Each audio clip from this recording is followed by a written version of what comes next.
Hello friends, स्वागत है आपका आपके अपने यूट्यूब चैनल पीसी क्लासेस पे। मैं विवेक आप लोगों के लिए लेके आया हूं एक और वीडियो।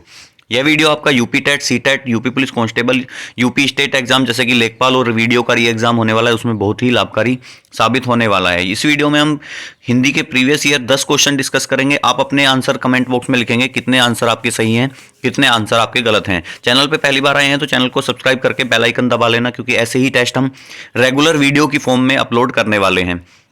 और कोई जानकारी चाहिए तो आप कमेंट बॉक्स में लिख सकते हैं, उस पर आधारित आपको पूरी जानकारी आपको दी जाएगी। आइए शुरू करते हैं आज का टेस्ट। आज का टेस्ट हमारा वर्णमाला पे आधारित है। वर्णमाला क्योंकि आप जानते हैं हिंदी का पहला चैप्टर है और हर एग्जाम में वर्णमाला से क्वेश्चन आते ही आते हैं। पहला प्रश्न है हमारा, वर्णों के कितने भेद होते हैं? ऑप्शन है 10, 7, 2 और 8। जैसा कि आप देख रहे हैं यूपी पुलिस कांस्टेबल 2017 में ये क्वेश्चन आपका पूछा गया है। तो वर्णों के कितने भेद होते हैं आपको पता होना चाहिए। वर्णों के केवल 2 भेद होते हैं, स्वर और व्यंजन। तो वर्णमाला में वर्णों के कितने भेद होते हैं? एक स्वर होता है, एक व्यंजन होता है। नेक्स्ट क्वेश्चन देखते हैं। क्वेश्चन नंबर 2 है हमारा, वर्णों के समुदाय को क्या कहते हैं? ये भी आपका जो क्वेश्चन है उत्तर प्रदेश पुलिस कांस्टेबल 19 जून 2018 की सेकंड शिफ्ट में पूछा गया है। तो पूछा गया है कि वर्णों के समुदाय को क्या कहते हैं? तो वर्णों के समुदाय को कहा जाता है वर्णमाला। तो ऑप्शन नंबर ए हमारा राइट आंसर होगा। वर्णों के समुदाय को वर्णमाला कहते हैं। क्वेश्चन नंबर 3 है, वर्णमाला किसे कहते हैं? क्वेश्चन है वर्णमाला किसे कहते हैं? ऑप्शन है हमारे शब्द समूह को, वर्ण समूह को, शब्द गणना को, व्यवस्थित वर्ण समूह को। ये क्वेश्चन भी आपका यूपी बीएड एग्जाम में आया है, जो बीएड का एंट्रेंस एग्जाम होता है, जो आने वाला है कुछ टाइम में, फरवरी मार्च में आ जाता है। और मई जून, अगर कोविड नहीं रहता है तो मई जून जुलाई तक इसका एग्जाम हो जाएगा। इस बार डिले हो रहा है, वैसे तो जनवरी में आ जाता है और अप्रैल में इसका एग्जाम हो जाता है, लेकिन इलेक्शन की वजह से ये डिले हो रहा है, तो बहुत जल्द इसके फॉर्म भी आने वाले हैं। तो वर्णमाला किसे कहते हैं? शब्द समूह को, वर्ण समूह को, शब्द गणना को, व्यवस्थित वर्ण समूह को। यहाँ पे बच्चों को कंफ्यूजन क्या होता है, बच्चे कई बार क्या गलती कर देते हैं, तो वर्णमाला जैसे पूछा है, वर्णमाला में ऑप्शन लगाते देते हैं वर्ण समूह को, जो कि गलत आंसर हो जाता है। जो इसका सही आंसर होगा वो होगा व्यवस्थित वर्ण समूह को। वर्णों के व्यवस्थित समूह को क्या वर्णमाला कहते हैं? वर्णों के व्यवस्थित समूह को वर्णमाला कहा जाता है। तो ऑप्शन नंबर डी हमारा सही आंसर होगा। आइए नेक्स्ट क्वेश्चन देखते हैं।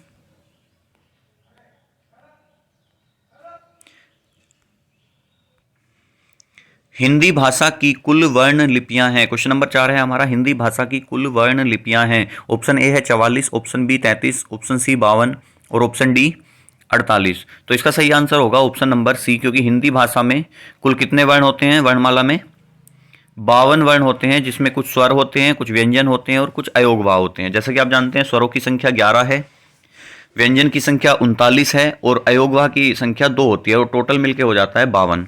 तो हिंदी भाषा में कुल वर्ण लिपियां कितनी? कुल वर्णों की संख्या पूछे तो भी 52, वर्ण लिपियां पूछे तो भी 52 ही आंसर होगा। नेक्स्ट क्वेश्चन है हमारा, क्वेश्चन नंबर 5, शब्द की सबसे छोटी इकाई क्या कहलाती है?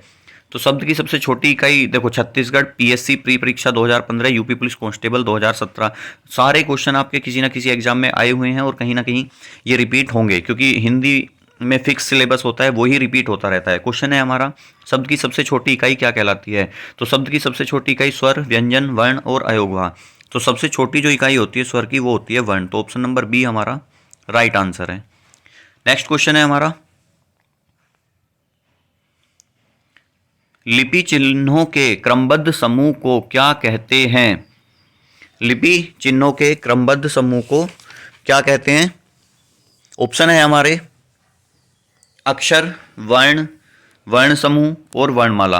ये क्वेश्चन भी आपका UP triple SC junior assistant री एग्जाम 31 मई 2019 के पूछा गया है।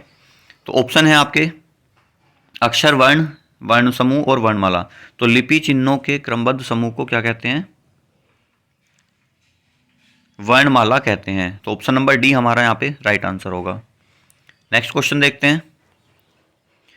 नेक्स्ट जो आपका क्वेश्चन आएगा, क्वेश्चन नंबर 7, ये होगा चैप्टर नंबर 2 से स्वर वर्ण।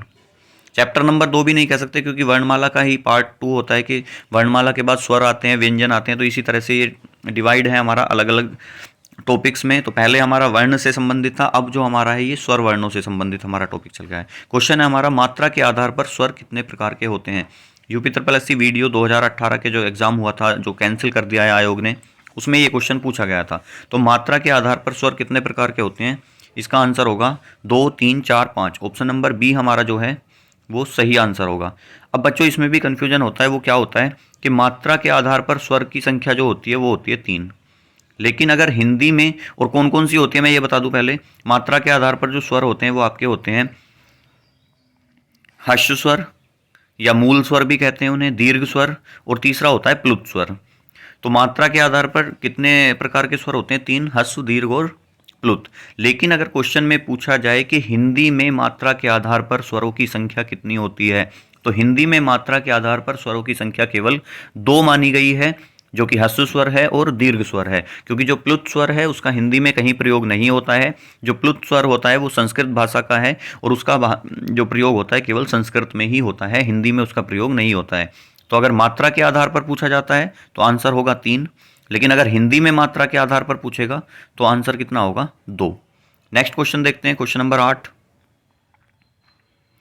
वर्ण तालिका के अनुसार ह्रस्व, दीर्घ और प्लुत क्या हैं? जैसा कि मैंने अभी आपको बताया था कि ह्रस्व स्वर, दीर्घ स्वर और प्लुत स्वर मात्रा के आधार पर स्वर के 3 पार्ट होते हैं। तो इसका जो आंसर हो जाएगा ऑप्शन नंबर ए होगा।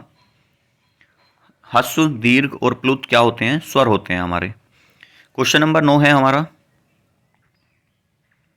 जिनका उच्चारण स्वतंत्र रूप से होता है और जो व्यंजन के उच्चारण में सहायक होते हैं उसे कहते हैं संज्ञा, स्वर, व्यंजन और विसर्ग। यूपी ट्रिपल एससी वीडियो 2018 की सेकंड शिफ्ट में ये क्वेश्चन आया था 22 दिसंबर के। यूपीएसआई के जो 2017 में एग्जाम हुआ था उसमें भी ये क्वेश्चन पूछा गया है। तो आप देख रहे हैं सारे ही क्वेश्चन आपके इंपॉर्टेंट हैं। चैनल पे पहली बार आए हैं तो चैनल को सब्सक्राइब करके बेल आइकन दबा लेना, क्योंकि ये टेस्ट आपकी स्ट्रेंथ पे ही कंटिन्यू रहेगा। क्योंकि अगर आप ज़्यादा से ज़्यादा वीडियो को लाइक करते हैं और अपने दोस्तों के साथ शेयर करते हैं तो ऐसे ही छोटे छोटे वीडियो के पार्ट में मैं आने वाले समय में और भी वीडियोज़ अपलोड करता रहूँगा। तो इसका जो आंसर होगा, जिनका उच्चारण स्वतंत्र रूप से होता है और जो व्यंजन के उच्चारण में सहायक होते हैं उसे कहते हैं संज्ञा, स्वर, व्यंजन। तो आप जानते हैं स्वर का जो स्वतंत्र अस्तित्व होता है और व्यंजन जो होते हैं स्वर की सहायता से ही बनते हैं। जैसे अगर मुझे रै बोलना है तो रै में हलंत लगेगा प्लस धन ए करेंगे, रै प्लस ए बन के रै बनता है। तो व्यंजन में भी सहायक होते हैं और इनका खुद का भी स्वतंत्र अस्तित्व होता है। तो आंसर क्या हो जाएगा हमारा? ऑप्शन नंबर बी, स्वर। लास्ट क्वेश्चन है हमारा आज का, स्वरों की संख्या कितनी होती है? देखिए यूपीएसआई 20 जुलाई 2017 सेकंड शिफ्ट, यूपीएसआई बैच 21 दिसंबर 2017। तो कितने एग्जाम में ये रिपीटेड क्वेश्चन है, तो सारे के सारे क्वेश्चन ही महत्वपूर्ण होने वाले हैं। तो वीडियो को ज़्यादा से ज़्यादा शेयर करें। स्वरों की संख्या 11, 13, 9 और 10। तो आंसर क्या हो जाएगा? Option number A. स्वरों की संख्या कितनी होती है? 11। ये हमारा आज का लास्ट क्वेश्चन था। ऐसे ही अगर आप और भी वीडियो चाहते हैं तो कमेंट बॉक्स में अपनी राय जरूर दें, और कोई सुझाव आपका हो तो वो भी आप कमेंट बॉक्स में लिख सकते हैं। वीडियो पे बने रहने के लिए धन्यवाद।